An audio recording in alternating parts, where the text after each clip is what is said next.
It's time for Comeback Sports. And Pat, the shot caller Flaherty. Here we go.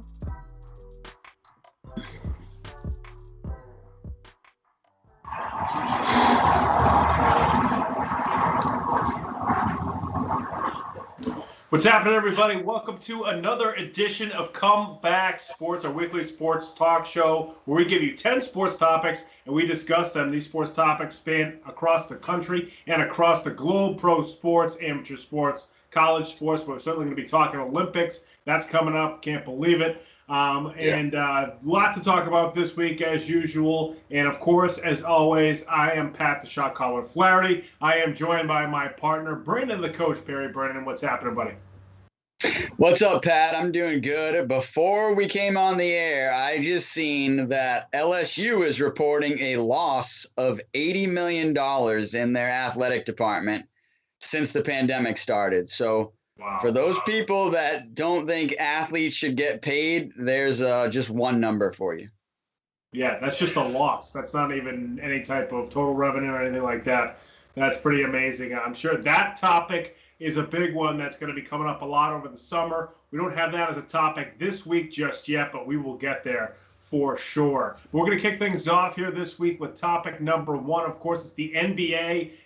We're now in the conference finals portion of the NBA playoffs, and the team that's looking the best right now, despite their top player being out because of COVID health and safety protocols, is Chris Paul. The Phoenix Suns. The Suns stay on the rise. They have looked very impressive over the last couple of weeks. Of course, they defeated.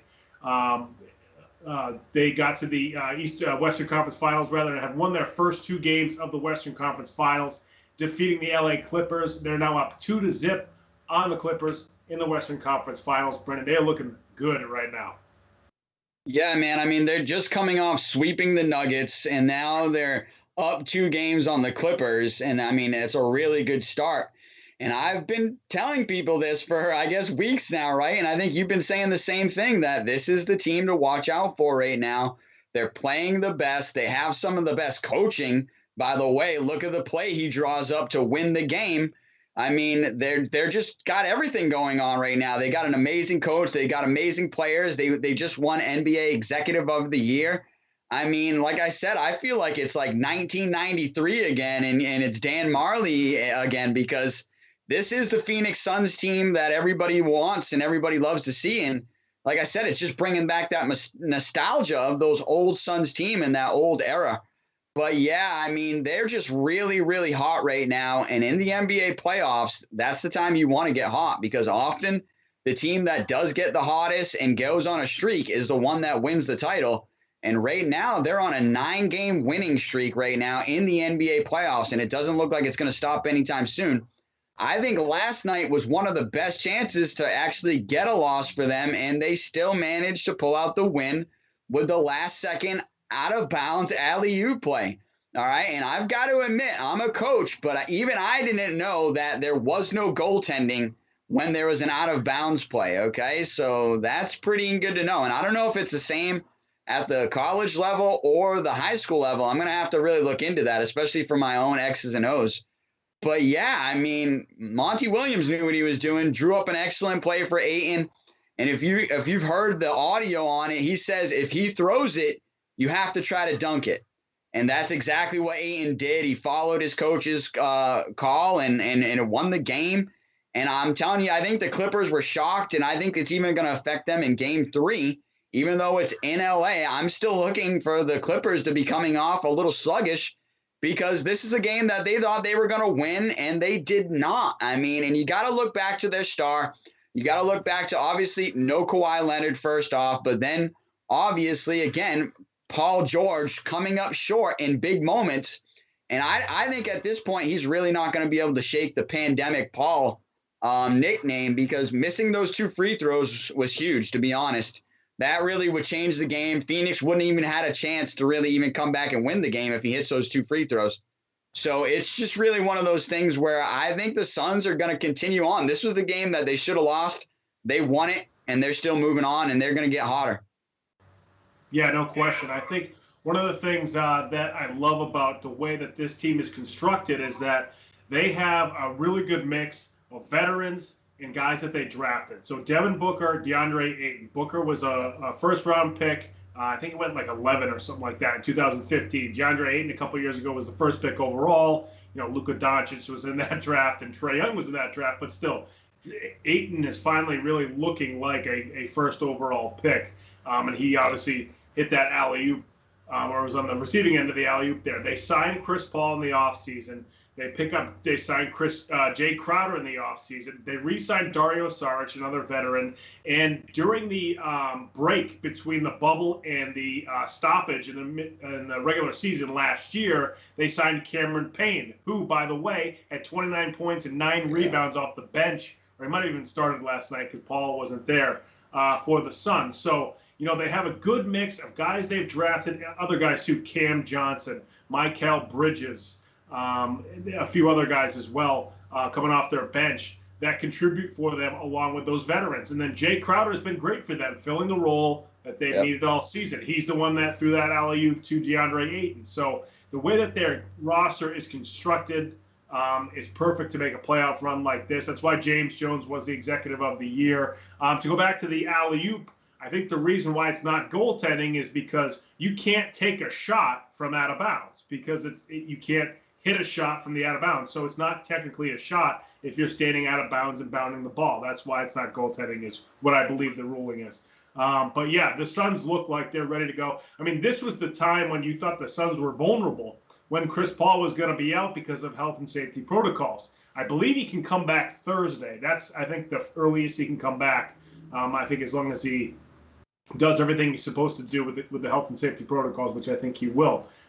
So, even if the Suns lose Game 3 in LA, they're looking primed to do well the rest of the series. So they're in great position to make the NBA Finals. The Clippers have been down 2-0 before this postseason and in the past, so I think the Clippers can still come back, but they're in a 2-0 hole. And against this Suns team that's very deep and has a lot of veterans, it's going to be hard to come back. No, I agree. I mean, once you add Chris Paul back to this mix, they become the best team in the playoffs, I think, honestly, that's left. And honestly, there's only 4 teams left. So you want to be the best team that's left. And they're the hottest team as well. And they don't have arguably their best player. We've talked about it on this show before, that Chris Paul and Devin Booker are probably like a 1A and a 1B when we're talking about the superstar that drives the engine on this team. And we saw it Game 1 with Devin Booker putting up a 40-point triple-double and them kind of just walking to an easy win against LA. And then, honestly, Devin Booker doesn't have a big night last night, doesn't really need to because they have such a good balanced team.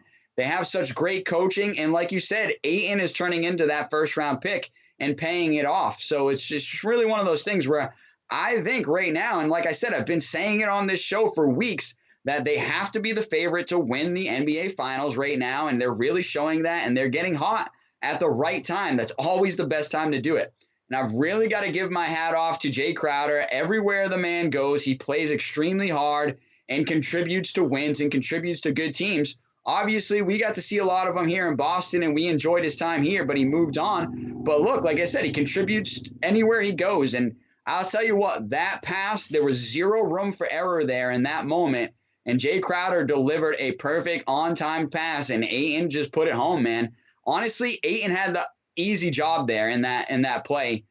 Jay Crowder had the hard one, and it paid off. And I think, like I said, cheers to the coaching as well. What an excellent drew-up play there in that moment where he knew this is the moment. If my team's going to get the win, it's going to be here right now, and this is how we're going to do it. And like I said, if you listen to the audio, the way he coached up Ayton, and then it just worked out. It played off exactly the way he said it. So you really got to give a big ups to the gorilla there for the Phoenix Suns and how they're playing right now. And like I said, they've got to be the favorite for the NBA Finals going forward. We will definitely be covering more of them. And like I said, man, I love Devin Booker too, man. What a sweet jump shot that kid has. It's just so beautiful to watch. Let's move on to another sweet jump shot that everybody loves watching, and that's Trae Young, man. Trae Young beating the I'm drawing a blank here with who they beat in Game 7. Yeah, they beat the Sixers in the second round. That's right. Thank you for refreshing my mind. Ben Simmons in his complete trash game getting destroyed by Trae Young in Game 7. Ben Simmons scoring 5 points there in Game 7, by the way. Like, I mean, I've seen so many memes with him going to play in China, and I think it's probably should come true because he is really one of the most overrated players in the NBA. And we've been saying that on this show as well. So it just really shows. But yeah, Trae Young lighting it up. Like we've been saying, his star continues to rise. The Atlanta Hawks are really the hot team in the East, man. And really, what do you think is their chances going forward? Yeah, I think they have a great chance. You know, I think they're probably out of the 4 teams. I think a lot of people would rank them third as having the best chances to win the NBA Finals. They'd probably go Suns, Bucks, Hawks, and then Clippers with the Kawhi injury. But you know, the Hawks, they're a young team. They don't know any better. This is really their first time in the postseason, and they've done really well so far, making it to the Eastern Conference Finals. We mentioned how the Suns are a very deep team, good mix of veterans and young guys that have been drafted by the organization. The Hawks are sort of in the same mold as far as they've drafted Trae Young, they've drafted John Collins, 2 guys that they're really missing right now. And if they had them, I think we'd probably feel even better about them making the finals. That's DeAndre Hunter and Cam Reddish, 2 of their better perimeter defenders and guys who can score at the small forward position. But those guys are going to be out, I believe, for the rest of the postseason. But still a very deep team. The biggest concern for them right now is Bogdanović. You know, he is banged up right now. He didn't play great in Game 7. But again, going to their depth, even Trae Young, who had 21 points, I believe he had 10 assists in Game 7 against the Sixers, but he shot horribly. He shot 5 for 23 from the field. I think he was like 1 for 5 from he was 2 for 11 from three-point land. So, you know, he did not shoot it great. He obviously had the 10 assists, which is great. But Kevin Huerter stepped up.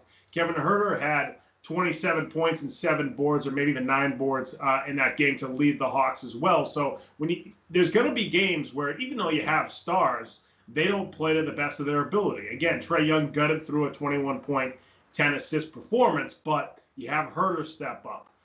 You know, Clint Capella's done a great job at center, being the shot blocker, rebounder, pick and roll big man for them.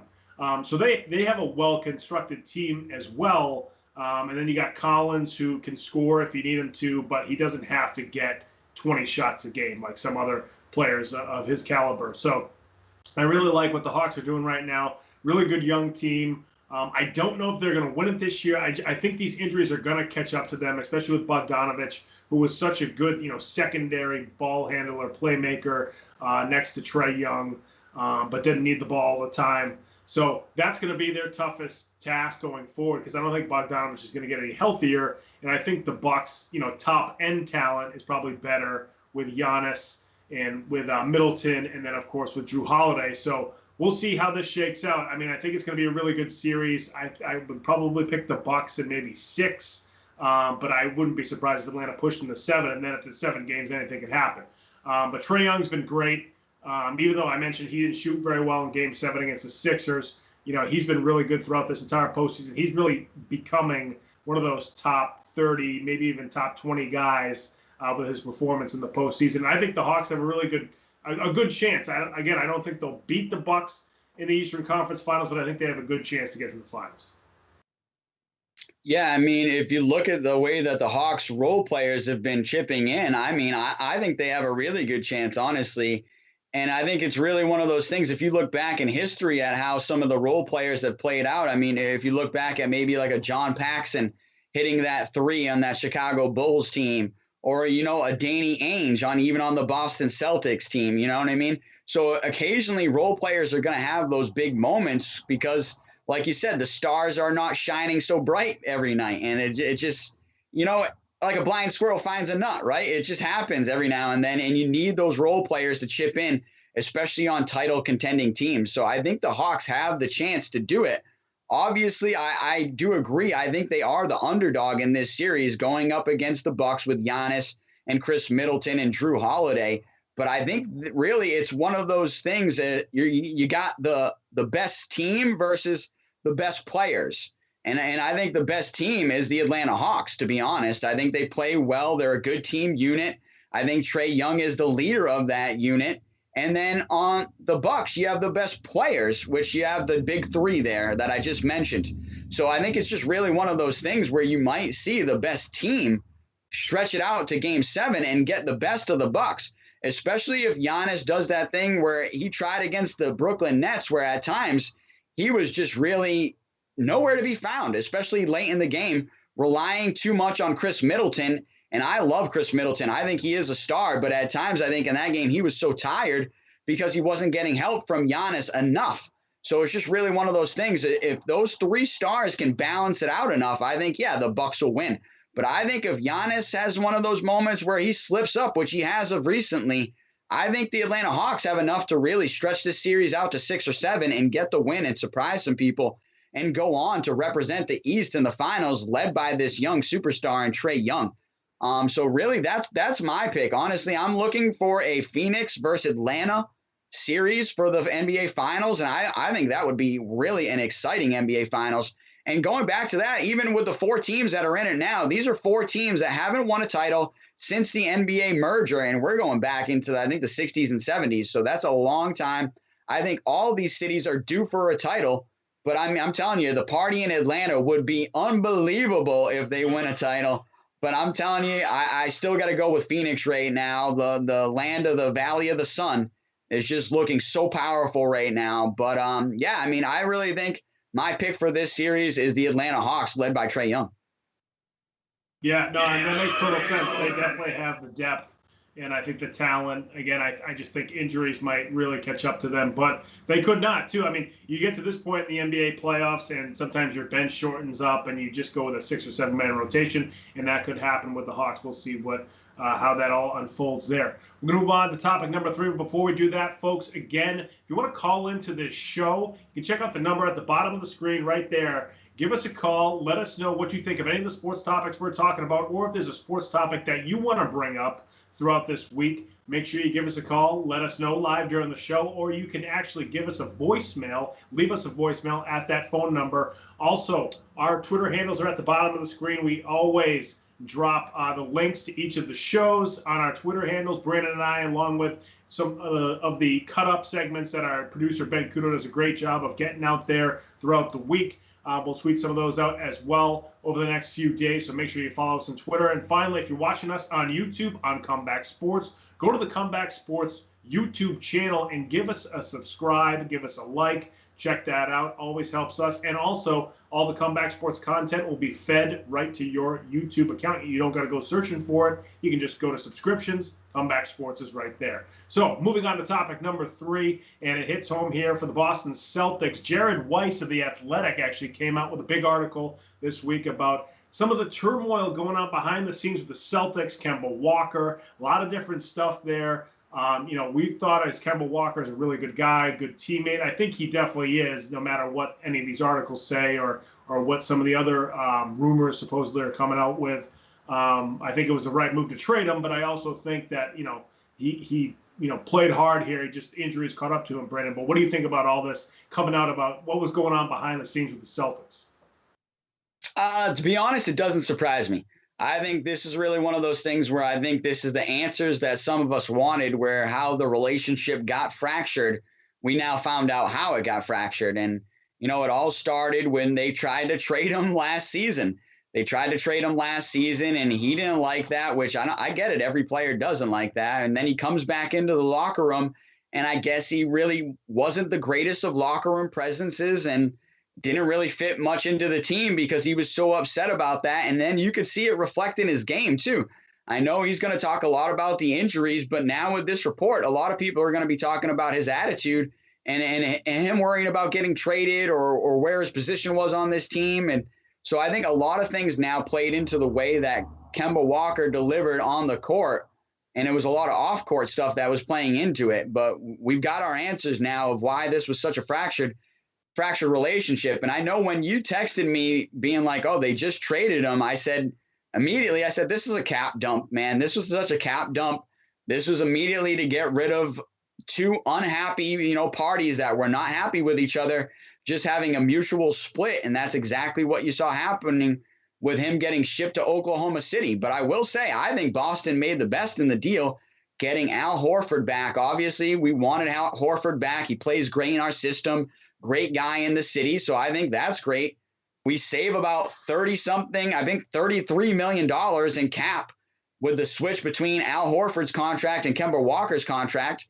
And then we've talked about how we needed to secure our center position going forward. I think we just did that now. We have 3 great centers on the roster now. Honestly, there's 4 on the roster, but I think Tristan Thompson's on his way out with this acquire. Yeah, I'll pack his bags for him. Let's ship him out right now.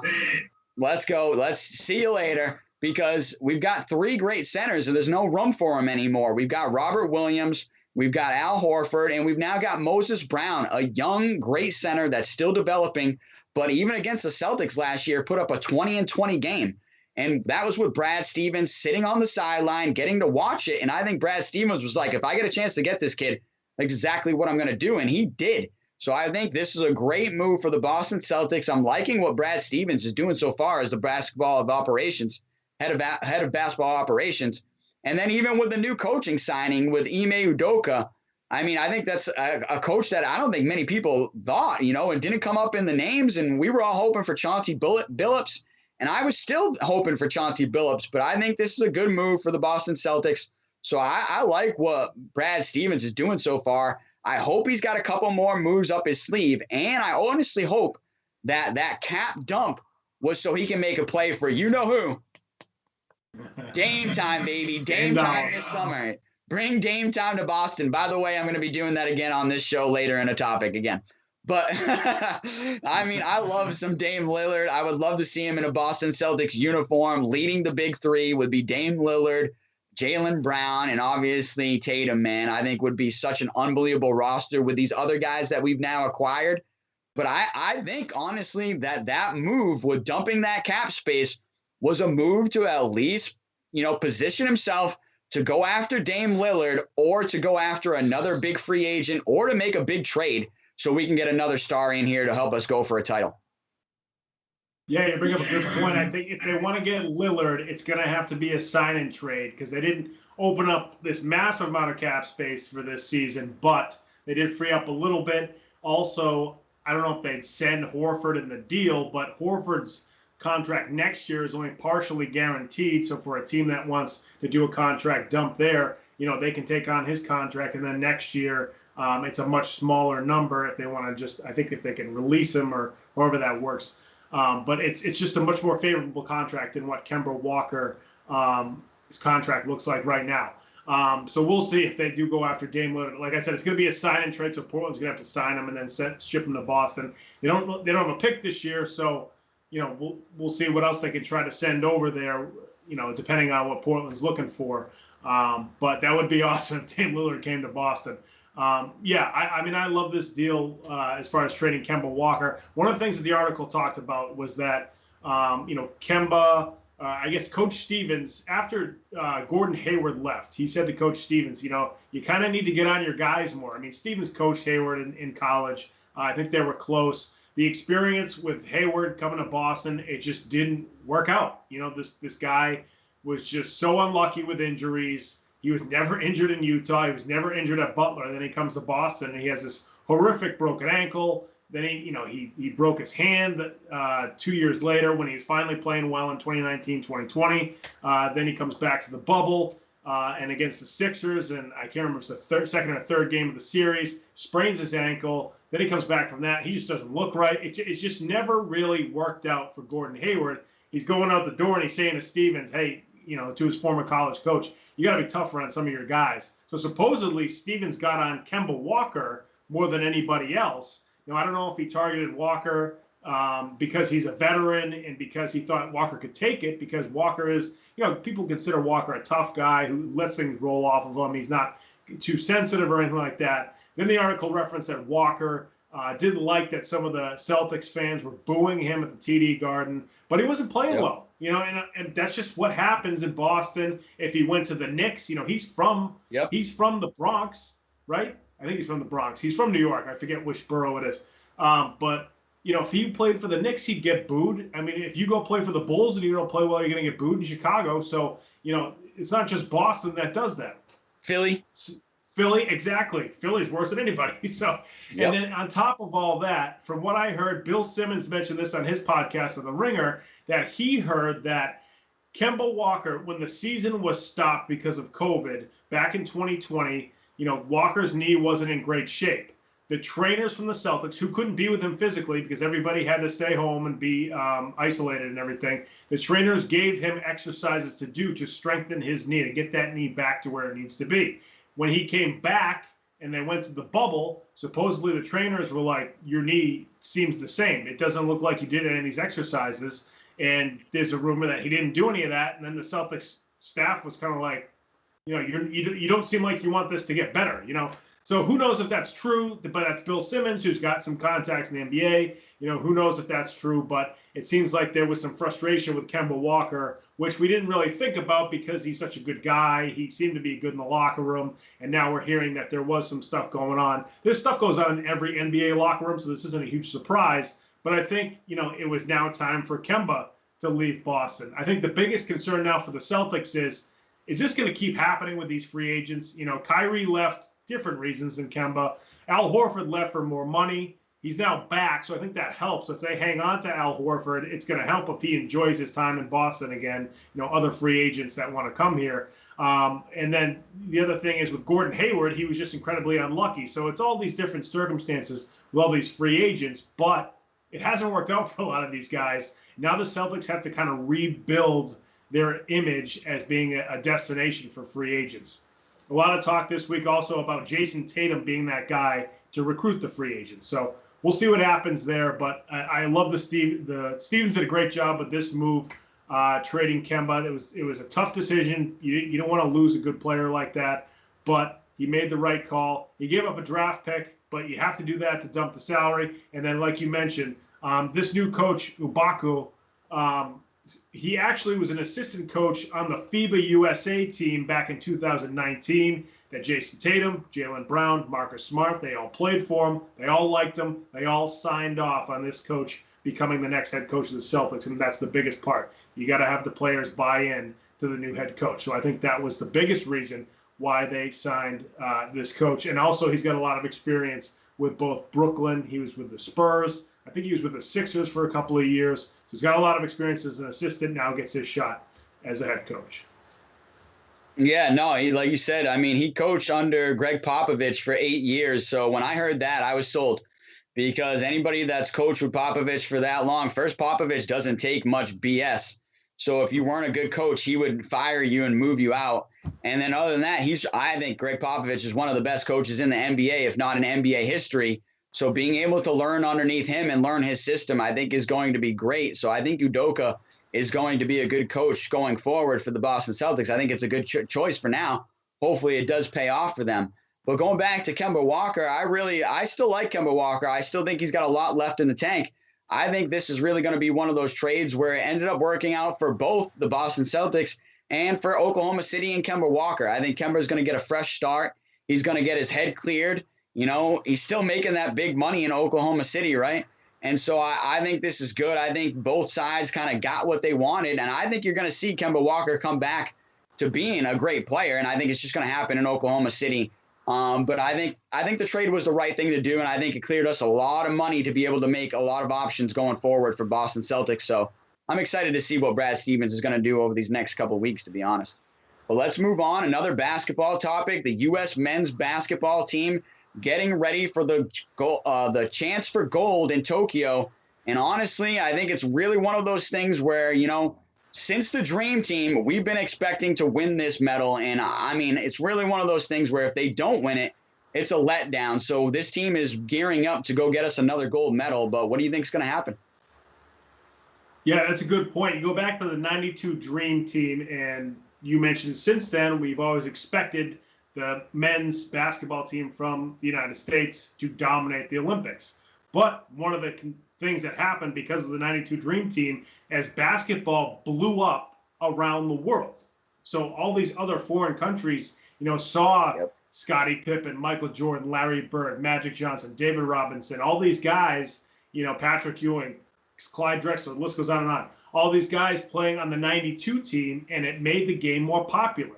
So now all these foreign teams, these teams outside of the U.S., you know, the Spains and the, you know, with the Gasols and some of these other teams, you know, we've seen a lot of, you know, Eastern European teams kind of coming through. You see like the Jokic's and the Nurkic's and now Luka Doncic and all these guys that are on these other teams that are going to be a tough out.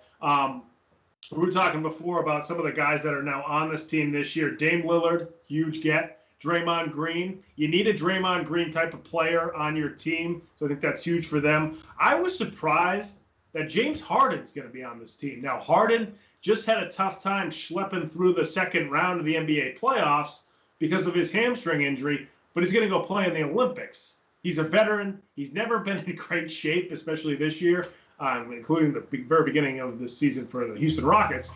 But, you know, so I'm just kind of surprised that he's going to play. I mean, good for him that he's going to be there and he's going to play on this team. But just with all the injuries, I'm kind of surprised he's playing on the Olympic team. But, you know, who's to say he shouldn't? But I think this is, again, a well-constructed team. I know in the past when USA has faltered with the men's basketball team, it's because it's just a bunch of collections of all-stars. And while a lot of these guys are all-stars, you're going to have guys that are okay filling certain roles. You're going to have guys like Draymond Green who don't need to score 30 points a game. You're going to have guys like Bam Adebayo who don't need to score 30 points a game. There's going to be guys that are going to fill certain roles on this team that don't necessarily have to be the top scorers. Even Chris Middleton, who's a really good shooter, who can score, he's a quiet guy. He's not going to need the ball all the time. So yep. I think if they continue to construct their roster the way that they are, I think this is going to be another successful USA basketball team. I think another guy that you can throw in there that's just willing to do the dirty stuff and go win a gold medal is Kevin Love. I think he, you know, that's veteran presence. He's just going to be willing to play defense, rebound, and, you know, get a couple of easy buckets. And like you said, let James Harden, Dame Lillard, Devin Booker, and a couple of these other guys just pour in bucket after bucket. But like you said, I mean, they're going to play against some international talent that is going to be really good. And some of these guys that they face pretty much on a nightly basis. But honestly, I think that helps. They obviously know what Luka's going to bring. They know what some of these international players are going to bring because they see them every night in the NBA. So I honestly think this team, with the way it's constructed right now, you know, you got Bradley Beal, you got Tatum, and like you said, you got Draymond Green, who I think is one of those guys that's willing to do anything to get the W. So I love having a guy like that on my team. I honestly think, too, Draymond Green is willing to smack around a few guys down there in the paint with some of these FIBA international rules and get a little physical. And I think that's something you definitely have to do. And obviously, as USA basketball is known for that as well, is basically controlling the paint and controlling the tempo of the game and just getting out front and just taking off with the game. And I think this roster has a chance to do it. So I'm really looking to see what they do game one. I think game one in the Olympics will tell us a lot. If they come out firing on all cylinders, I think we're looking really good to go after a gold. If they come out and they get into a battle in game one, then it's going to be a struggle. Now, the year, I forgot what it was when they didn't win the gold medal, that's exactly what happened. They came out, they looked a little sluggish right away. They were in a couple of battles, and it was like we had never seen this before. And it happened that they lost, I believe, in the semifinals or the quarterfinals that year, and everybody was so disappointed. Then next year, they had the Redeem team with LeBron, and they just came out, Kobe, they came out and just smoked everybody and got us back on the map. And I think that's where we've stayed ever since. But it's just really one of those things where we've got to continue to roll that. And like I said, with Dame Lillard, baby, give the ball to Dame, let him shoot from half court, you know what I mean? Get Devin Booker getting hot. I think this team has really got a good chance to go. And I think, you know, another guy that's going to be looking hot on this team, you got Drew Holiday. That's another guy that's just willing to go out, play a lot of good defense, shut down some of these international guards, and then, you know, just chip in some good points. So I think we've got a good mix of guys that are team players. You got a good mix of superstars. You got a good mix of role players. So I think this has a really good chance of going out and going to Tokyo and winning the gold medal. The problem is, man, is Tokyo is so far ahead of us in time. We're going to have to be watching these games at like 1 or 2 or 3 in the morning. So it sucks. You better have a DVR ready to go here in the United States if you want to watch some of these games, or you better put on, you know, the burn the late night oil to watch some of these games, but I think I'm definitely going to be doing it because I want to see what some of these superstars do. I even want to see what Tatum does. Honestly, being a Boston Celtics fan, I want to see what Jason Tatum does in the Olympics and on the big stage. I could honestly see Jason Tatum dropping a 40 or a 50 piece in the Olympics and putting himself even more on the map of people. So it's just really one of those things where I think they definitely have a good chance of going out and winning the gold medal. It's just like I said, will they come out hot or will they come out sluggish? That will be really the question. And I think you got a good coaching staff here too. And they seem to always bring a good coaching staff to the Olympics. So I think we've got a really, really good chance of winning the gold medal with this crew. And quickly, before I hand it off, two guys that will not be playing is Chris Paul. Chris Paul decided to pass on going to the Olympics. He's won an Olympic medal already, and I think he just kind of wants to hang out at home.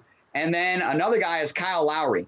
Kyle Lowry, I think, would have been a great addition to this squad. But if you look at it, Kyle Lowry is going to be a free agent this summer. And so he's got a big money contract decision coming up. So if you were to go to the Olympics and get hurt, you could potentially lose a lot of money. So I completely understand why Kyle Lowry's making this decision. And I honestly think, like I said, look at the roster over there that producer Ben just popped up. I think that's gold medal worthy, and I think they're going to bring it home. Like I said, man, get the ball to Dame Lillard, Devin Booker, and Kevin Durant, some of these other guys, and just get out of their way. Yeah, that's a great point. I think a lot of players still in the back of their mind. I know Paul George, several years ago playing for FIBA, he actually crashed into the hoop stanchion, and I think he broke his leg, if I remember correctly. So, if you're coming up on free agency, for Kyle Lowry, this is probably going to be his last big contract or semi-big contract at the end of his career.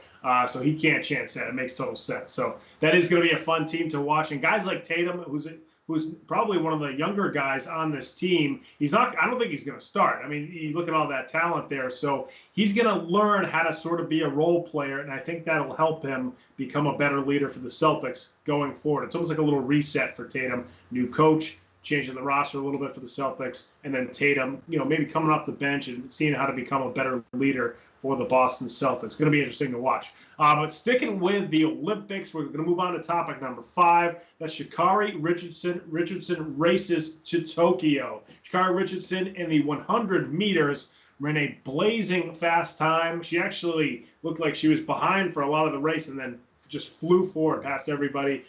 She's heading to Tokyo after an impressive trial run. Brandon, what do you think her chances are in Tokyo in the 100 meters? I think she's got a really good chance to win us a gold medal and bring the United States back to the top of the women's 100 meters.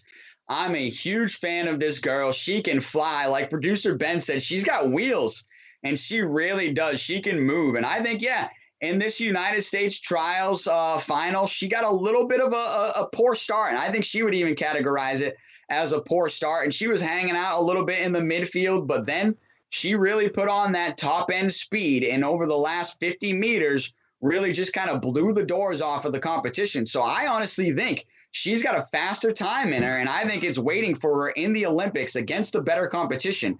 She will get out of those blocks much faster. She will have no choice, because if she doesn't in the Olympics finals, she'll get beat. So it's just really one of those things where on that world stage, you cannot make any mistakes. And I think she knows it. She'll have herself ready. But like I said, I'm a big fan of Sha'carri Richardson.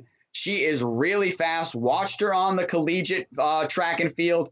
Now watching her as a pro heading into the Olympics, man, she is amazingly fast, really fun to watch, puts on a show. Obviously, with the hair, the nails, everything, she loves putting on a show, and she really does. And I'm talking about fast, man. She ran a 10.87 time there in the trials, and I think she can run faster there. I think she can run either a low 10.8 or maybe even a 10.7. And honestly, when you think about that, that's, I believe, the second or third or even fourth fastest time that a woman has ever put up. So she is putting up historic numbers right now, and I'm telling you, she's got a faster number in there, and she's got to save it for, obviously, the Olympic champion, Shelly Ann Fraser-Price out of Jamaica, is going to be waiting for her on the world stage. Fraser-Price is a 2-time gold medal champion, and she's going to be looking to make it 3-time. And I'm looking forward to watching this battle going forward. And it's one of those battles of like David versus Goliath a little bit. You have the veteran from Jamaica, and you have kind of this rookie from the United States coming on the scene, looking to take her down. And I'm telling you, she's got enough talent. She's got enough speed. She's got enough will and desire to make it happen. I'm really looking forward to watching the women's 100 meters along with all the track and field in the Olympics. But Sha'carri Richardson is going to bring the show, man, and she's hopefully going to put us back on the map. But I'm telling you, if you're just a fan of speed and track and field, looking to see those two battle in the finals is going to be unbelievable. But I'm telling you, Sha'carri Richardson's putting herself up there with the likes of a Jackie Joyner-Kersee. That's the last time we've seen a woman running in the 10.8s. And now we've got her, Sha'carri Richardson, doing it. So, I mean, Jackie Joyner-Kersee is a legend on the track and field for the United States. So Sha'carri Richardson's already putting herself in good company. But I'm telling you, if she gets that gold medal, it'll even put herself in even better company. But she's going to have to go through pretty much the king in the women's 100 right now, and that's Shelly-Ann Fraser-Price out of Jamaica. Yeah, when you look at the Olympics and you look at the track and field side of things during the Summer Olympics, it's the sprinters that are the ones that everybody loves to watch. I mean, it's just, I hate to say it, it's kind of boring watching marathon runners in the Olympics and some of the distance running. Even though those athletes have been working their tails off for 4 years and even longer. But the sprinting is unbelievable. It's fun to watch. It happens quick. You know, when you come into the Olympics, the person that everybody wants to tune in to see is that character, right? That person that's got a little flair, the person that's got a little, little flash to their sprint. And, you know, you saw Usain Bolt. He was so much faster than everybody else. He was fun to watch. But he also, you know, he would finish with, you know, those crazy poses and faces and exactly. And he was a character. And it seems like Sha'carri Richardson is a character. You mentioned her hair, you know, some of her running outfits. And then on top of that, she's incredibly fast. And just watching her sprint was incredibly fun to watch. So you see that and you see her character. You see how she kind of displays everything out on the race. And you see how the way she runs and how she celebrates. It's just so much fun to watch. And again, going into the Olympics, we don't know a lot of these stars. You know, we just talked about the men's basketball team. They're all professional NBA players. We all know who they are. But in a lot of these other sports and most of these other sports, whether it's swimming, track and field, or water polo. I mean, like any of these other sports, we don't really know who these athletes are yet. And now we've had to wait another year because of the pandemic to really see them. Yeah. Characters are going to drive this thing, and they're going to drive people to their TVs and to their phones, to their tablets to watch the Olympic trials. And I think Sha'carri Richardson, I think she's going to be one of those athletes that Americans are going to tune in to watch during the Olympics. You know, a big story that we'll even talk about getting closer to the Olympics is how obviously there's no international fans. So everybody's going to be sitting at home, you know, on the edge of their seat watching on TV. So they better have some amazing TV coverage and some amazing angles of all this stuff, because we want to see it, man, and we want to feel it and we want to be there. And unfortunately, with COVID and, you know, the way that Tokyo is kind of handling everything, there's no international fans. So it's like one of those things where I know I'm going to be watching every second I can. And even if it's on the DVR, I just won't pick up my phone that day and see any results, because I'll be watching the DVR to kind of feel like it's live, to watch it. And like I said, I'm going to be doing that for USA men's basketball. I'm definitely going to be doing that for track and field. I mean, I'll probably be doing that for beach volleyball. I love the Olympics so much. I'm getting so excited the closer it gets. And I just love watching the United States put on a show and put us on the map, man. And I know people like to think maybe the United States, we're cocky, but we like to win. We like to put ourselves out there and we like to compete. And I think that's the biggest thing. And that's why we bring the best to the Olympics, is because it's the biggest stage of competition and we're ready to go and we're ready to show up and put on a show. And Sha'carri Richardson is that primetime athlete that is going to put on that show for the United States. And like I said, in the battle with Jamaica, and we're always in that battle in the men's and women's side on track and field. Those are the two kings on the track. It's the United States and Jamaica. So it's just really one of those things where I'm looking forward to watching it. I'm certainly looking forward to seeing Sha'carri Richardson run in her first Olympics. But I'm telling you, this is her first, but it certainly won't be her last. She's really putting herself on the map. So if you guys haven't checked her out yet, you know, we're on YouTube. First off, give us a subscribe and give us a like, and hit the like button here. But go and watch some of her previous races and watch just how lightning fast she is and just the skill that she brings and the flair that she brings to track and field. It's exactly what track and field needs and exactly what the Olympics needs. And so, like I said, I'm looking forward to watching what she can do on the world stage. But, hey, let's move on to another big world stage moment. Jon Rahm with that big putt on 18 to win the United States Open. I mean, there was guys that were still left on the course, but it seemed like that was the defining moment. And after that, there was nobody else that could actually put up a better score.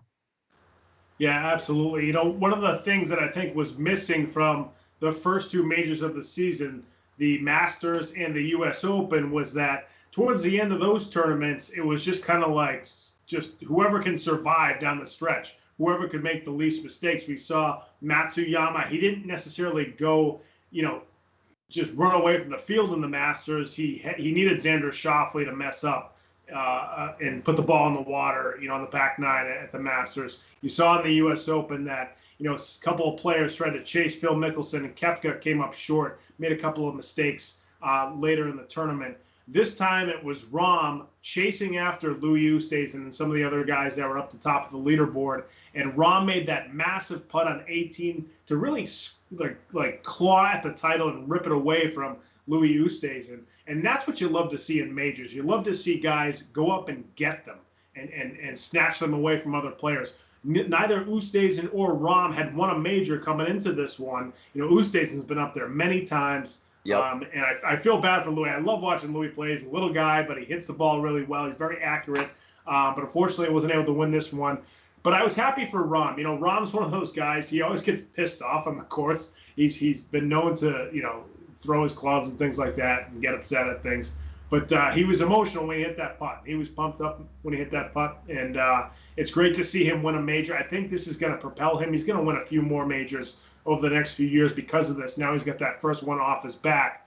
But you got to go back a few weeks ago, too, when he was at the Memorial and he was going to win the tournament. He was 6 or 7 shots ahead on day 3 trying to finish up his round, and then he finds out he tested positive for COVID, so he had to be disqualified from the tournament. Would have won easily. So for him to rebound, come back, win the U.S. Open like this, I think it's huge for him. And just add another guy to the list that's going to be one of those major winners who's going to be a major player in every major going forward for years to come. Yeah, I agree. Put him up there. He will be on that list. Kind of like you said, how Louis Oosthuizen kind of always has himself in the mix, especially in these majors. I think Jon Rahm is going to be that name that you're going to have up in there on the leaderboards for years to come in the majors. But hey, don't feel bad for Louis, because with the British Open coming up, he'll be right back up there on the top of the leaderboard and having himself a chance to win it. Wouldn't be shocked if Louis actually wins that one. And they call that the Open for the British Open. I think he does have a chance to win that. So, hey, don't feel bad for Louis. But Jon Rahm has really been tearing it up, man. Like you said, leading that tournament before he had to withdraw, he was definitely going to win that. And then now he just took it out on this course. He just took it out on Torrey Pines. All of his anger and frustration was like, well, all right, I'll just win this even bigger tournament and get myself a major. But like I said, took it out on Torrey Pines, one of the harder courses, right? And we always say how these U.S. Opens, they're set up to be even harder. And so the conditions weren't a normal Torrey Pines. This is a U.S. Open setup at Torrey Pines. And Jon Rahm was just hitting around it like with ease. And that putt on 18 really secured it. Like I said, there was still a bunch of guys that were on the course that had a chance to win it at that point. But it just felt like that was all the momentum to win right there. That was the big moment of the tournament. And it ended up being the big moment and the big winner, the putt that won him the tournament. Nobody else could put up a score lower than that coming throughout the day, finishing through 18. So it just was really one of those big moments. I know I was watching with my dad, and my dad said, man, that was like a Tiger Woods putt. And it really was. It was like a Tiger Woods-like moment, a big bending break putt, and then he gives a big fist bump when he makes it. And it was for the big one, you know what I mean? So it was good to see. But I don't think anybody was shocked to see Jon Rahm be up there and to actually put this one home and to get himself a title of a major, because I think it was just really one of those things where it was just like, when is this finally going to happen? Because the guy is so good. He's been playing so good. So, yeah, expect to see him up there as well in the British Open. But I think a couple of the other guys that we claimed were going to be up there were on the board there. And I think we just got a caller that joined. Producer Ben, you got something to say about Jon Rahm? I do, actually. I got to give Patrick a little bit of credit here, because I know how Pat likes to hedge his predictions. He likes to pick like 3 or 4 guys. But in this case, I think he covered himself on his odds too, because I recall Pat said that Jon Rahm was on a tear. He got pulled out with COVID, but he expected him to pick up right where he left off. So, Pat, I just wanted to give you the nod on that one and just kind of call and interrupt your broadcast and just say that was a great prediction, buddy. So I'm going to get back to producing over here, but I just want to check in with you guys. So keep up the good work, fellas. Hey, Ben, appreciate that, man. I said Rahm is going to be in the mix. I said Koepka's going to be in the mix. And then I said the sleeper pick was Will Zalatoris, who got cut. So, I guess I did hedge my bets there because I made a very poor choice with Zalatoris. But appreciate it nonetheless, man. Hey, I've got one quick thing before we move on to a great topic. And I'll throw it back to you so you can switch it over. But like I said, I think you picked him. You picked Jon Rahm. But I was saying when Ben kipped in there, a lot of the guys that we said were going to be at the top of the leaderboard were there. And they were up there. I mean, so our predictions just keep the nail in it, man. Go back and watch some of our previous shows. Give us a subscribe and give us a like, because we're like Nostradamus of sports, man. We just keep predicting it. It just keeps happening, and we'll keep doing it. But I would like to say quickly before I give it back to you, it was just coming up, and I just read it today, that Brooks Koepka said he loves that his feud with Bryson DeChambeau is getting all this attention and all this feud. And he said he's going to continue to keep it up and that he really doesn't like Bryson DeChambeau. And so, man, I want to see more of that. I want to see more of that rivalry on the course. And, yeah, I can't wait to see more of that. Yes, it's phenomenal for golf that those two guys just can't stand each other. Koepka was done at the end of the day when Bryson DeChambeau just completely collapsed. I forget which hole it was, but there was a big valley at the left side of the hole. DeChambeau hits it in there, ball is just gone.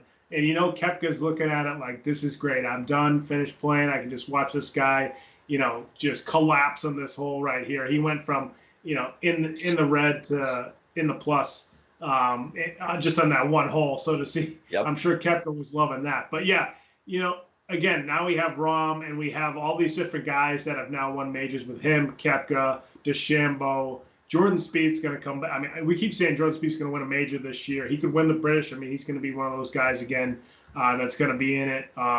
We still have a ton of these young guys. Justin Thomas is still playing well despite not winning a major this year so far. I don't know what's happening with Rory McIlroy. He just doesn't seem to be able to get over that hump over the last couple of years. But and then again, another talented golfer. There's so many talented golfers right now. But to have that feud is going to be great. Now with Tiger, really not in the mix right now, you need that feud to drive ratings and to drive attention. It's great for the game of golf. But speaking of ratings, we're going to move on to topic number 7. And folks, before we start talking about that, make sure that you call our number here at the bottom of the screen. That's our call-in number. You can call in live during the show. And if it's off-show hours and you want to call in and leave a voicemail, do so. Call that number, bottom of the screen. Also at the bottom of the screen are Brandon and I's Twitter handles. Make sure you follow us there. We tweet out a lot of different stuff, including some links to some of these segments that we do throughout the show each week. And finally, folks, if you're on YouTube, give us a subscribe. Go to the Comeback Sports YouTube channel. Subscribe to that channel. All the Comeback Sports content is going to be fed to your YouTube subscription. You just got it right there. You don't got to search for it. It's right there in your subscription page. So moving on to topic number 7, the ratings in F1. Brendan, you sent us a tweet saying that 2019, the F1 ratings were up on ESPN. 2020, F1 ratings up on ESPN. And then 2021, F1 ratings so far this season are up again. So, Brendan, why do you think the F1 ratings are up? I got to think it's Drive to Survive is driving this, no pun intended. But what do you think the reasons are for the F1 ratings being up on ESPN over the last few years? Well, first off, people are finally smartening up that F1 is legit, man, and fun to watch. So I think that's just really one of those things where I think they kind of didn't do a good job of promoting it enough on the international scale, back in the 90s and early 2000s. And so not enough kind of people kind of knew about it. You know what I mean? And like you said, with Drive to Survive now popping up on Netflix, where you can watch the last 3 seasons of F1 and familiarize yourself with tracks and familiarize yourself with drivers, with team principles, with team locations. I mean, I think a lot of people are getting that inside look at Formula One that Formula One had never been able to deliver. And so cheers to Formula One for finally doing it. And it took an American company to buy it and turn things around. So I think that has a lot to do with it. The right company taking charge of Formula One to drive the marketing and get it in the right situation and in the right hands and in the right viewers. And it's just now really taking off. And so I've personally been a fan of Formula One since the early 90s. I've been watching it since I was a child, man. And a lot of people are like, how? And I just honestly flipping through the channels, came through it, and I was like, these cars look amazing. They sound awesome. I believe I was like 6 or 7 years old watching those cars, and it was the sound, honestly, the sound of the old school engines. I mean, if producer Ben, if you can ever bring up one of those old school F1 cars, the sound of the engine will just entice you to be like, man, that sounds amazing, especially if you're a motorsport fan. And so I've loved it since then, you know, where you had Senna, you had, you know, the great Ayrton Senna, you had the great Michael Schumacher, you had Nigel Mansell. I remember playing Nigel Mansell's F1 game on regular Nintendo back in the day. And so it's just really, it's come such a far, long way. And I think it's just, like I said, back in the day, they didn't do a good job of marketing it, but now they are doing an amazing job pushing it out to every TV in the world through Netflix. And so even you've said you've been watching up on it and enjoying it and loving it, and you've turned into a good fan now of F1 too. And I think we've seen a lot of those people that if you ask them, they're like, yeah, I'm an F1 fan now because of Drive to Survive. So, hey, fans out there, if you're new to it, go watch it. You got a ton to catch up on. You can go binge watch a couple of seasons on Netflix to go watch Drive to Survive. It'll really put you in the driver's seat, per se, of F1. And like I said, introduce you to a lot of these great drivers and their personalities. I'm a huge fan of Lewis Hamilton, huge fan of Daniel Ricciardo and Kimi Räikkönen. Those are just my top 3 that I love to watch. I could watch them day in, day out. But I think that's some of the big reasons is obviously, like I said, getting it in the right hands ownership-wise, then also Drive to Survive on Netflix. And then I think the drivers as well. The drivers are doing a great job marketing themselves. When you have a world champion like Lewis Hamilton, or you have a great, funny, charismatic driver like Daniel Ricciardo, it's just easy to be able to want to follow these guys and watch what they do. And then, like I said, the action on the track is just amazing. Seeing these cars going 200 miles an hour, slipstreaming each other is just so fun to watch every Sunday morning. I'm looking forward to the Austrian Grand Prix this Sunday. But yeah, man, F1 is going through the roof, and I think it's for a lot of reasons right now that new fans are chiming in, and I think they're just going to keep chiming in as the viewership keeps going up over the years. And I'm telling you, 2 people that are loving it is ESPN and Formula One to just keep seeing these ratings go up. But a quick other side note, another rating ship that is going up is IndyCar. IndyCar is also going through the roof here. That's our North American division of, you know, the best racing in the world, single-seater racing. IndyCar is amazing as well, so if you haven't seen that, tune in. But like I said, between F1 and IndyCar, the ratings just keep going up, and people want to keep watching racing, and I don't blame them. Yeah, I think Drive to Survive, I think, has a big part to do with this. Just by watching, you know, like you said, like I kind of went into it cold, had seen F1, but wasn't diving deep into it like you do. And you start watching the show, and it brings you into this world of F1 racing. You talked about the characters of the drivers. It's tough to market guys who are inside a car with a helmet on. You know, I mean, some of the best, It's easy to market NBA players just because you're so close to the court and you see these guys without helmets, without hats, without anything. You know what their faces look like. So it's easy for those guys to be on commercials and so forth, and gals in the WNBA. They're easy to market. With sports, especially like F1, where they're wearing helmets, you can't see through the visor, and then on top of that, they're inside a tiny car where it's tough to see, you know, what type of person they are, what they look like.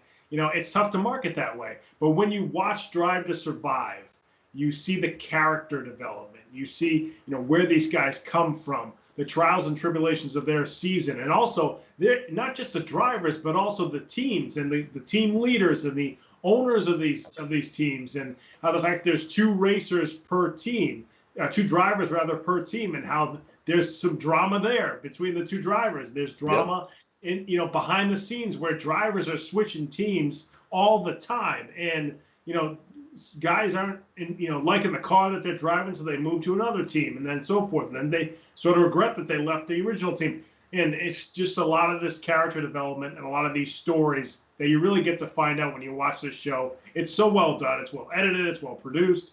And there's a lot of participation between all the F1 guys and gals, whether it's, owners, team managers, drivers. A lot of people behind the scenes get in there. F1 journalists from around the globe are a part of the Drive to Survive too, which is really cool. They bring a different, viewpoint to it as well. So anybody who's looking to try to get into F1, I think Drive to Survive is your best way to dive into it. But I don't think there's any coincidence that, Drive to Survive came out in, I believe, 2019, or either late 2018 or early 2019. Yep. And that's when the ratings start to go up, 2019, 2020, and now 2021. So I think there's certainly a correlation between the two right there. And I think this is something that other sports leagues who struggle with ratings should probably look into. Look into a Netflix, look into a Hulu, look into an Amazon Prime or even Disney Plus, and start doing these types of shows. Partner up with an ESPN. Disney owns ESPN anyway,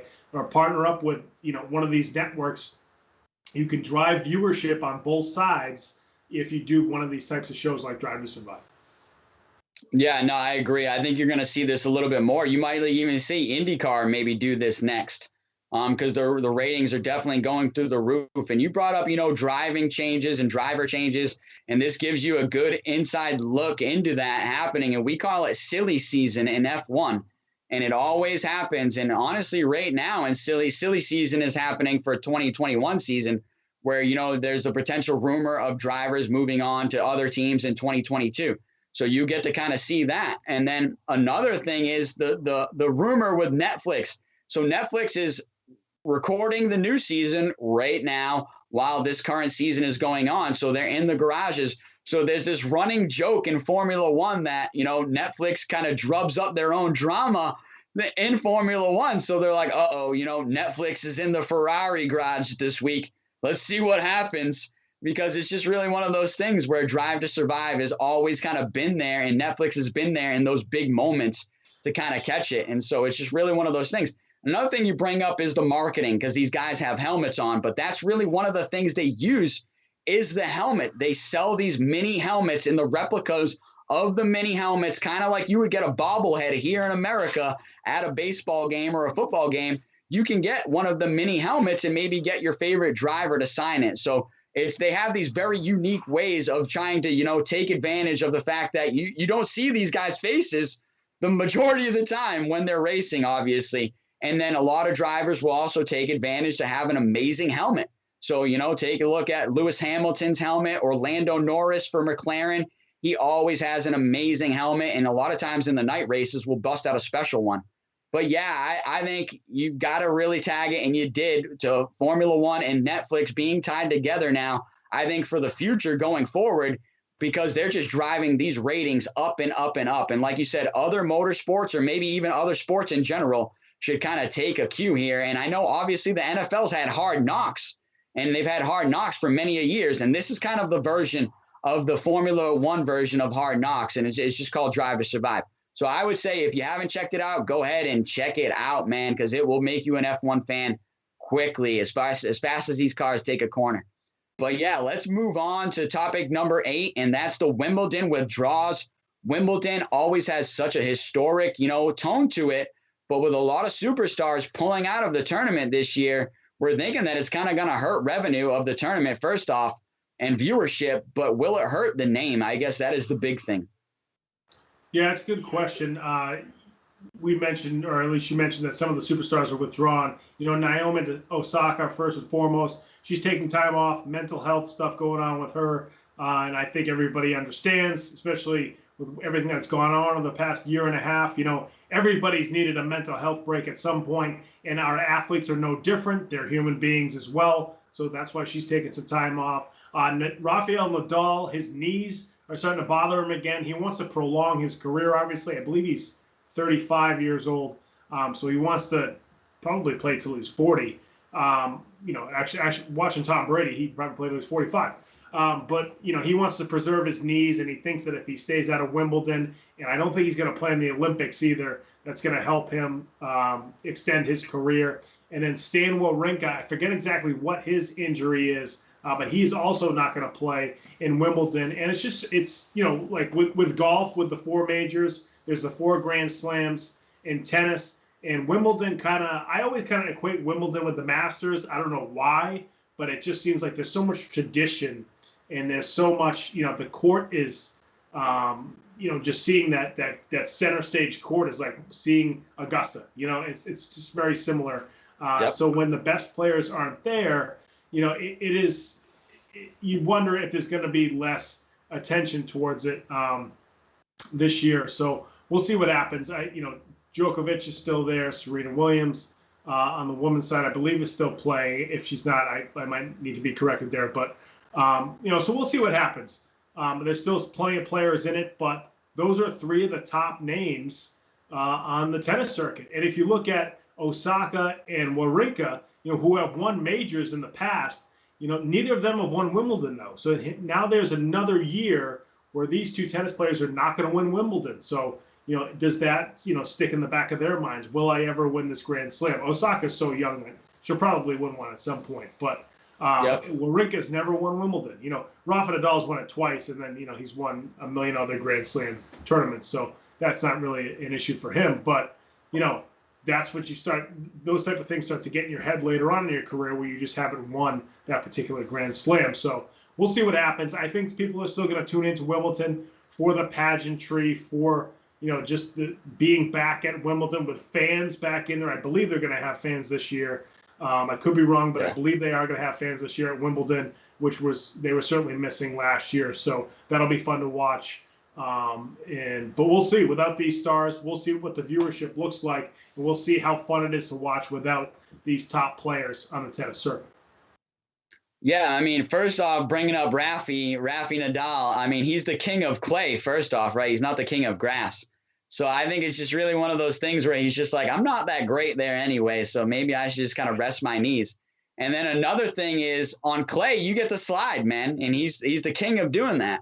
So you don't take so much like pounding into your knees. So I think it makes 100% sense for Rafi to kind of take it off. He's won so many things. And I think when you're that great and that late in your career, you get to have the choice of being able to I want to play here and there. Kind of like what Tiger Woods was doing. Be like, I'll play in this tournament, I'll play in that tournament. And so when you're that great, that's what you get to do. That's the luxury of being able to do it. But I think, well, like you said, some of the other younger superstars, I think it's kind of more of a message from them saying, I'm going to sit this one out. Obviously, Osaka with the mental health, completely get that. And we 100% support her. And like you said, Azarenka just deciding that she just wants to take a little time off and sit out. And so I think it's big, but I don't think it'll overall hurt the tournament. I think Wimbledon carries so much history, like we were saying. And I think your comparison to Augusta, I think, is right on point. I think that's 100% correct. It just carries so much history that I do think, viewership will be down this year with missing some of these superstars. But I think next year it'll bounce right back and maybe even go higher when some of these superstars do decide they want to come back to Wimbledon. And they will come back because it carries so much history and it's so much, like you said, pageantry there that I think everybody's looking forward to it. It's really one of those majors, like you said, one of those Grand Slam majors in tennis that I think is going nowhere. So, yeah, look forward to bounce back next year. But I do think it will take a slight hit this year. Right. Yeah, I think that, I think it'll be tough. This year maybe a little bit. But the one thing that you could even look at, too, is that, with older players like Nadal and Wawrinka not being there, maybe a younger male tennis player will emerge in this year's Wimbledon. We've sort of had the same guys over the past 10 to 15 years with Djokovic, Nadal, and Roger Federer, who seems like he's ageless. He never gets too old. He's been around for so long. So maybe a younger male tennis player will emerge. There's a lot of good young female tennis players coming up through the ranks right now. On the male side, there's got to be another star that needs to emerge. And here in the United States, we're hoping it's a male tennis player from America, because we haven't seen one in a while that's really been that competitive in a lot of these Grand Slam events. So we'll see if that happens. So that might be something interesting to watch. But I think you're right. I think the ratings will be down a little bit, but we'll see what happens. It's still Wimbledon, still a lot of fun to watch, as always. Breakfast at Wimbledon that weekend is always a good time. We're going to move on to topic number 9, and that is Shohei Ohtani. Shohei 6-6. The guy has been off the chain lately. Shohei has been a lot of fun to watch. We mentioned him a couple of weeks ago and how great he's been for the Angels. He continues to be on a tear. He hit 6 home runs in 6 games from June 15th to June 20th. 6 games, 6 home runs total. There was one game he actually didn't hit a home run. I think he pinch hit in that game. He only had 1 at bat. But all the other games that he hit in, he hit home runs, and including one game where he had 2 homers. So it's just been unbelievable, the kind of tear that he's been on. He's right now tied, I believe, for second in Major League Baseball with 23 home runs. Actually, I believe he's first. He's tied with Vladimir Guerrero Jr. with 23 homers. He's also got 54 RBIs, excuse me, which I believe is like 3rd or 4th in Major League Baseball. His OPS is 996. He's almost over 1,000 in OPS. The guy's been unbelievable. He's going to be in the All-Star game. I don't see how he's not.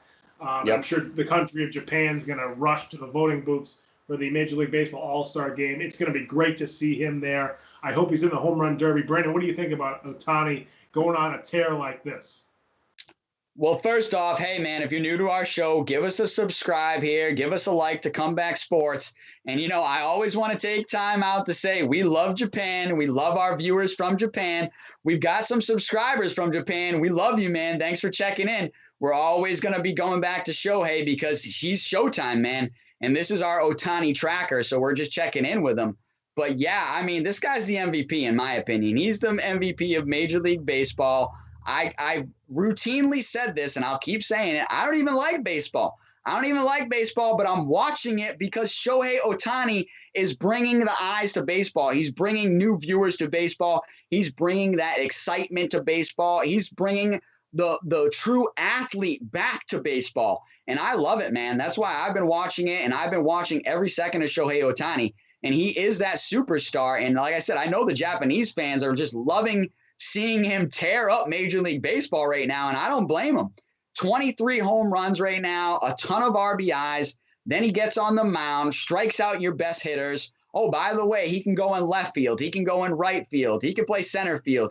This guy can do everything, man. I wish he came to the United States and to Major League Baseball a couple years ago because he is just so exciting to watch. Hey, you want to check him for illegal substances? Be my guest. This guy is not using any illegal substances. The illegal substance he's got is in his blood, man. He's just that good. That's what I'm saying. He's just that good, man. He's got the guns. He can hit home runs. He can strike you out. I honestly, hey, man, put the guy in some catcher gear and put him behind home plate. I bet he could call a hell of a game behind home plate because he's just that good. He's that talented. So I'm just really enjoying every second of getting to watch this young superstar of Shohei Ohtani. But I really think the best of what you're getting to watch is when he gets in that batter's box. When he gets in that batter's box, he commands it. He just looks like he's ready to go. And I honestly think he's bringing a little fear into that box for the pitchers now. And I think the pitchers are knowing it, like the guy's leading leading the league in home runs right now. And if you make one mistake, he's putting it in the upper deck. And so I think just like we know when Barry Bonds or any of these other great hitters of the past, they would step in there, the hitter would kind of, get a little duty in his pants because he's not sure what's going to happen. And then he makes that one mistake and maybe hangs a fastball over the wrong part or maybe just, puts the hanging ball out there a bit too much. Like I said, I don't even like baseball, so I'm probably coming up with all these horrible terms. But it's just really one of those things where if you make a mistake, Shohei Ohtani is going to make you pay for it in the batter's box. And then, like I said, he steps on the mound and he just tears it up, man. Check him for all the illegal substances you want. This guy is just legit that good. And on a side note, I'm enjoying all these checks for illegal substances with the pitchers, and the pitchers throwing their hats down and taking off their pants and their belts, and how mad the pitchers are getting. I think this is something that baseball needs. I think it's great. It's bringing more viewers to baseball and more excitement to baseball, and that's exactly what it needs. But Shohei Ohtani is the guy that is leading it all. But right now, he's got my vote for Major League Baseball MVP. And if he continues playing like this, I don't see how he can't be. Yeah, he's been unreal, man. One of my favorite parts about the tweet that we saw earlier where the umps are checking for illegal substances with Shohei is, like you mentioned, there were some other pitchers throughout Major League Baseball, including Max Scherzer, who it was ridiculous that they asked Max Scherzer 3 times if he had illegal substances. Joe Girardi was behind all that, and I'll just keep it there with Joe Girardi. But, and some of these other pitchers, Sergio Ramos with the Athletics and some other pitchers are getting upset. They're throwing their stuff down. They're unbuckling their pants. They're like, look, there's nothing here. They're getting all upset. Ohtani's in that video, and he goes up to the umps, and he's like having a blast. Like, hey, guys, just check whatever you want. Just check. Just go ahead. No problem. You can tell the umps are like, oh, this is a nice guy. Like, he's just doing what we asked him to do. This is great. And because he's that nice to the umps, they're probably not going to check him that much. So maybe if he does try an illegal substance, the umps are like, it's Shohei. He's a good guy. He won't do anything like that. But, yeah, he's just so much fun to watch. And baseball needs guys like this who bring eyeballs to, TV ratings, to the games, so forth, getting people back in the ballparks after the pandemic. And we mentioned characters when we talked about the Olympics. We mentioned characters talking about F1. This is another character. This time it's in Major League Baseball, and he's going to drive eyeballs to Major League Baseball. Fans from Japan, fans from other parts of Asia, and also fans here in America. He's just fun to watch, and it's a new, fresh face for America to enjoy watching baseball. And one of those players that, like you mentioned, he's a pitcher, and he's been great on the mound, but he's even better in the batter's box. He's one of those guys that pitchers fear. As soon as he gets up to the plate. 996 OPS is awesome. If his average is only about 270, but it doesn't matter because he gets on base and he hits for power. So that's exactly what you want in a hitter. That's exactly what you get out of Shohei Ohtani. A lot of fun to watch, and I'm looking forward to seeing what's next with Shohei throughout this season. Yeah, man, huge Shohei Ohtani fan. Definitely will be continuing to watch him with the Ohtani tracker, especially on this show. But I honestly think, like you said, this is the international superstar that every sport needs, and this is the one that baseball definitely needs. And I honestly feel like we haven't had an international superstar like this since going back to the other Japanese superstar, Ichiro Suzuki. And I was a huge fan of Ichiro, loved watching him. And I think you really got to start comparing these two and how they're really driving viewers to baseball and how they're, that international superstar, and they bring that flavor and that power. But I honestly, I love Shohei. I love Ohtani, love what he's doing.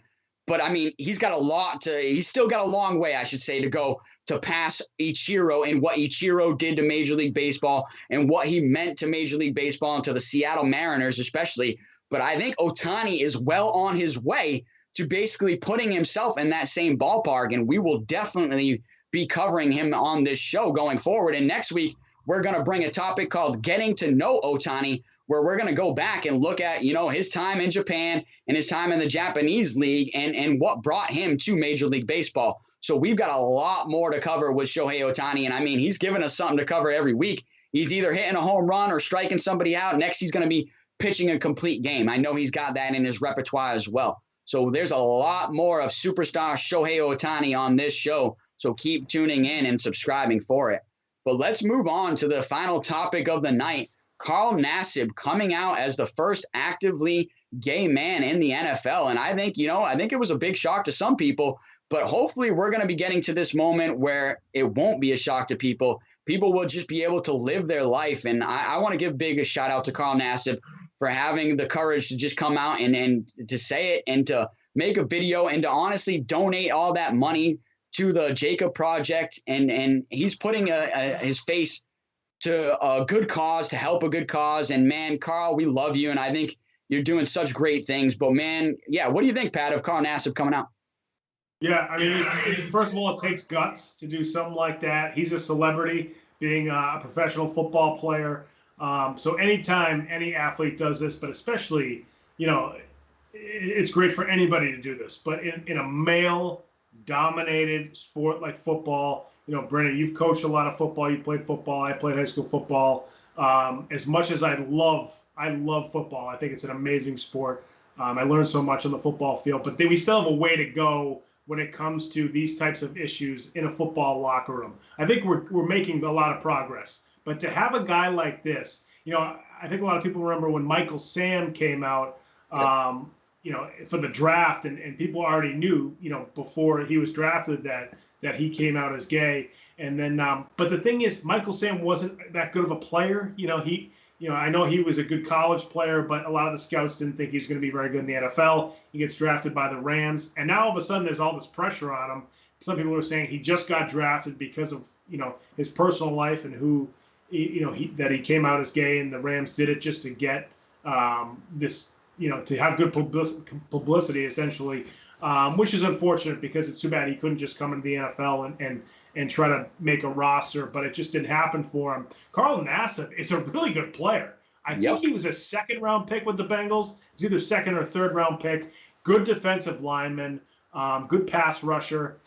Some people who watch Hard Knocks might remember the Bengals season where he was actually showing guys how to save their money and how, you know, 10 years down the road, if you just leave $1 million in the bank, 10 years of interest, and you've got, you know, however many $1 million later. I mean, just a smart guy, you know, but was charismatic on that show. And just to see a guy like that come out and bring that, you know, just to be that, have that kind of courage to do this, it's going to help kids, you know, who are struggling with stuff like this. And maybe some other NFL players. I'm sure there's other guys in the league that just haven't come out yet. And I think that this is a huge step for a lot of the guys in the league to come forward. Yeah, no, I think it is. I think it's a huge step. I think for the NFL and for all professional sports. And, you know, a couple of people were like asking me, being like, who's Carl Nassib? And I commented back to them being like, clearly you don't watch the NFL enough, because I've always been a Carl Nassib fan since he got drafted. The guy is a great player, man. So for this to come out, I support him, and I'm even a bigger fan now. And I think a lot of other people, he's had the #1 selling jersey in the NFL since he made this announcement. And so a lot of people are showing him that support. And because not only is he a great player, he's a great face for the NFL. He's a great face for this movement. So I think, Carl, cheers to you, Carl, for doing this. Like I said, it takes a lot of guts to be able to come out and do it. And he just said, you know, he wants to live his life. And I think, like I said, we've got to get to that point where people can just live their life. And this isn't a big deal, man. Let the guy be happy and live his life. And I've been telling people, if you have anything to say about this, anything especially that's negative, you're just full of hate. You're just full of hate, and you just got to stop. Take a look back, man. Let the man live his life and enjoy his life. And who cares who he loves? He's a great football player. I would love to have him on the Patriots, man. And like you said, on top of being a great football player, he's just a great human being and a great teammate. I'm glad you brought up that Hard Knocks moment, because he was trying to help his teammates out to be like, here's how you can take your money and make more money by doing this, saving stocks and bonds. By doing nothing, leaving it alone. Exactly, by doing absolutely nothing. Most people, they might be up there breaking down X's and O's, or maybe telling a rookie, hey, rookie, you did this wrong. Carl Nassib's up there saying, hey, here's how you're going to take your $1 million contract. You're going to turn it into $2 million, and you're going to live a much better life. So I think Carl Nassib is the man. Like I said, I have always been a fan of Carl Nassib way before this, because he's always been a great guy, great football player. But now I'm even more of a bigger fan, and I've got more support for you, Carl. So cheers to you, Carl Nassib. Thanks for coming out and doing this. And I can't wait to see you watching to do more on the football field this fall for the Las Vegas Raiders, man. But yeah, Carl Nassib, huge shout out to you on this show. If you ever want to come on, we got a slot for you, definitely. Yeah, I think producer Ben Kudo actually has the audio of Carl Nassib's message to everybody. So I think we're actually going to take a listen to that right now. What's up, people? I'm Carl Nassib. I'm at my house here in Westchester, Pennsylvania. Just want to take a quick moment to say that I'm gay. I've been meaning to do this for a while now, but I finally feel comfortable enough to get it off my chest.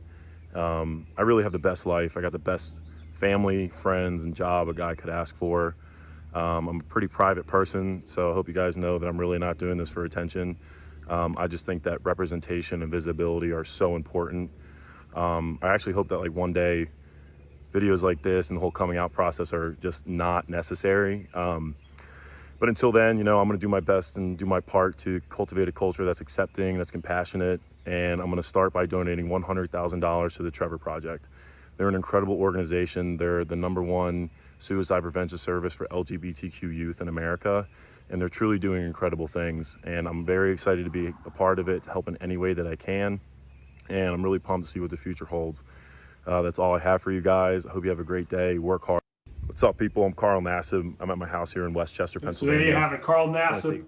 Yeah. You know, coming out as gay, and it's got to be so hard for a guy like that to do that. But a lot of courage out of that guy. And again, I think we hope that there's got to be other guys in the NFL that are struggling with this right now. Maybe Nassib is now helping those guys come forward. And I'm sure there's kids out there who are gay who are saying, if I'm gay, can I play football? Is it okay to play football? Now you know Yes. it is, because this guy is a great football player on top of everything else that he's doing with his life. So congratulations to Carl Nassib. He's going to change a lot of lives by doing this. So, folks, that's going to do it for our 10 sports topics this week on Comeback Sports. Again, if you look at the bottom of our screen as I swat this flyaway in my room, this is our call-in number right here. If you want to call in during the show, by all means, bring up a sports topic.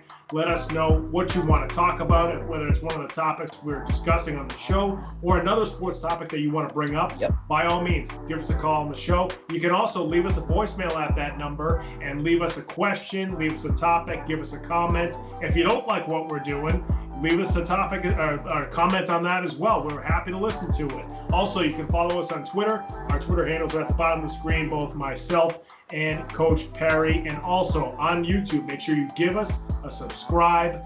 Comeback Sports, subscribe to that channel on YouTube. A lot of good stuff coming out here. Our producer Ben Kudo does a fantastic job cutting up each segment, so they'll be broken down for you on that YouTube channel. They'll be fed right to your subscription page, so make sure you subscribe to us on YouTube. I am Pat the Shot Caller Flaherty.